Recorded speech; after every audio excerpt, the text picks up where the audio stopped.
The term collaborator began to be used only recently to refer to people who collaborated with the enemy. Usually, such terms as traitor or abettor were used, although the degree of their guilt varied. It is quite understandable that to survive, large amount of people had to work under the direction of the enemies. Some, trying to gain favor, committed mean deeds. After all, it was Judas, the biblical traitor, who was the first example of a collaborator. But to explain the behavior of individual servants of the Nazis who led to the mass death of their fellow countrymen is sometimes simply impossible. Stella Ingrid Goldschlag, born on July 10th of 1922 in Berlin, was a collaborator of Jewish origin who worked with the Gestapo to help identify Jews who were hiding from being sent to concentration camps. Initially, she did this to save her relatives from Auschwitz concentration camp, but she continued her cooperation even after their extermination. After the National Socialist seizure of power, she lived like all German Jews in constant fear and anxiety. The events of the Jewish pogroms, known in history as Crystal Night, made it clear to the Jews of Germany that the Nazis were a mortal danger to Jews. Stella's parents began actively seeking ways to obtain a visa and leave the country. The attempt failed. Trained as a fashion designer, Stella worked with her husband Manfred Kubler in a weapon factory in Berlin-Treptow. For her parents, the composer Gerhard Goldschlag and the singer Toni Lermer, there were no jobs in the Nazi country. Around 1942, when the major deportations of Jews to the camps began, Stella, with her exceptionally Aryan appearance, a golden-haired blonde with blue eyes, easily concealed her Jewish origins. According to the recollections of Peter Wyden, a Jewish schoolmate of Stella who was hopelessly in love with her and who later wrote a book about her life, he wrote in that book, "Stella was at that time the erotic fantasy of many boys who pursued her, but never got a chance with her. Girls admired and envied her at the same time." But attempts to conceal her origins with Stella failed. The total espionage in the Nazi country for her compatriots worked neatly. She was arrested in early 1943. The thirst to survive at any cost, matured by cowardice and greed, gave off its result. After an unsuccessful escape attempt, wishing to save her parents from deportation, Stella Ingrid agreed to cooperate with the Nazis. Cooperation with the Gestapo gave temporary protection to her parents and husband, but in the same year Stella's husband Manfred was sent to Auschwitz and his parents to Mauthausen and Theresienstadt. Family life was completely destroyed. On February 23, 1944, Toni and Gerhard, Stella's parents, were sent to the ghetto of Theresienstadt, from where they were deported 7 months later to Auschwitz concentration camp. Arriving at the concentration camp on October 3rd of 1944, they were sent to the gas chamber on the same day. The catastrophe of the Goldschlag-Kubler family and the collapse of Stella's hopes strangely did not affect her further actions to cooperate with the Gestapo. The parents could not be saved at all costs. The family was destroyed, and the cruel deception brought only grief. Understandably, such circumstances could have turned anyone into a fierce anti-fascist. Yes, anyone, but not Stella Goldschlag. After her first husband was deported, Stella married again on October 29th of 1944. Her husband was the Jewish collaborator Rolf Isaacson.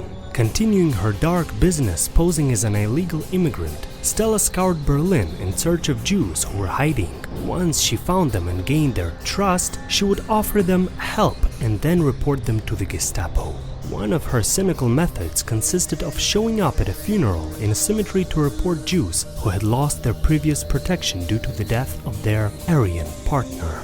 And much later, when explaining her behavior to the court, Stella said that only circumstances forced her to cooperate with the Gestapo. She only wanted to save her family.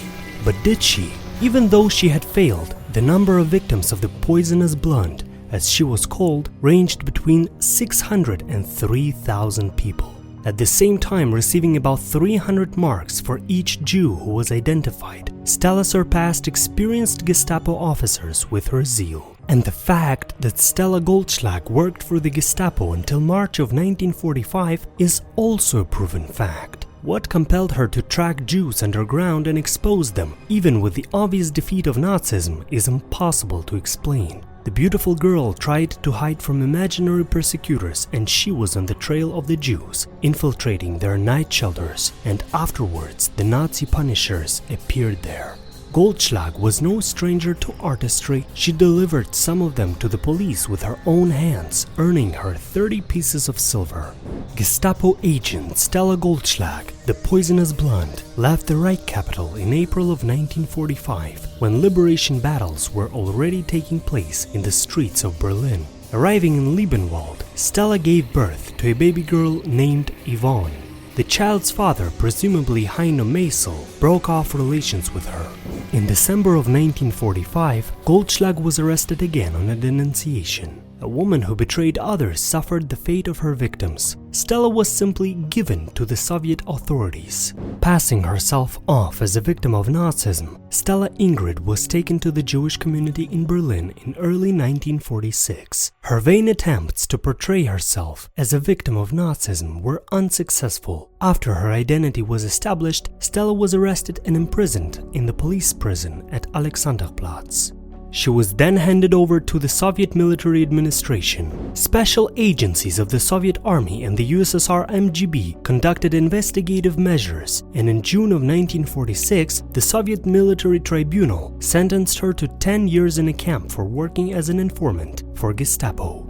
After her release from prison, the former Gestapo agent moved to West Berlin. But there too, she was sentenced to 10 years imprisonment in another trial for aiding and abetting murder and imprisonment resulting in the death of an unknown number of victims. By that time, Stella's daughter was living in foster care and subsequently refused to maintain a relationship with her biological mother. When she turned 18, Yvonne, Stella Goldschlag's daughter, immigrated to Israel and never thought of her mother again. Interestingly, after her imprisonment, Yvonne Goldschlag converted to Christianity and became a virulent anti-Semite. Such a dramatic change of heart of a young woman. Until Stella's death in 1994, the former Gestapo officer was happy to talk to journalists and writers. In quiet Freiburg, she was found by a former classmate as well as formerly hopeless lover, Peter Weidenreich, who became a well-known American journalist under the name Peter Weiden. He interviewed her 3 times and published a book about her life in 1992. But her death or demise too has several versions. One is that the 72-year-old Stella Goldschlag threw herself from the balcony of her Freiburg apartment. According to the second version, Stella Ingrid died from drowning in the Moosweiser in Freiburg Landwasser, which simply attracted suicides.